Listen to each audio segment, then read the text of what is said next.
जयपुर सरकारी बालिका उच्च विद्यालय जयपुर रे वन महोत्सव उद्यापित करा जायछि। एही अवसर रे विद्यालयर सबुज क्लब और शक्ति क्लब रो सभ्य समस्त छात्री शिक्षक और कर्मचारी अनुष्ठान रे सक्रिय भाग नेइथिले।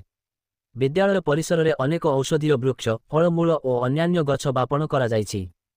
परिवेश सुरक्षा पाई अति दायित्वपूर्ण एही कार्यक्रम रे विद्यालय प्रधान शिक्षयित्री श्री अभिषेक कुमार भुए नेतृत्व देइथिले। समस्त छात्री और कर्मचारी एकठी होई वृक्षर जत्न नेबा और परिवेश सुरक्षा निमित्त निज दायित्व पूरण करिबा पाई शपथ ग्रहण करथिले। एही वन महोत्सव द्वारा छात्रीमानंक मध्यरे परिवेश सचेतनता वृद्धि पाइछि। कार्यक्रमर सफलता पाई प्रधान शिक्षयित्रींक सह अन्यान्य कर्मचारी माने मध्य सहयोग करथिले। एही पालन परिवेश सुरक्षा उद्यमरे एक गुरुत्वपूर्ण पदक्षेप रूपे ग्रहण करा जाउछि।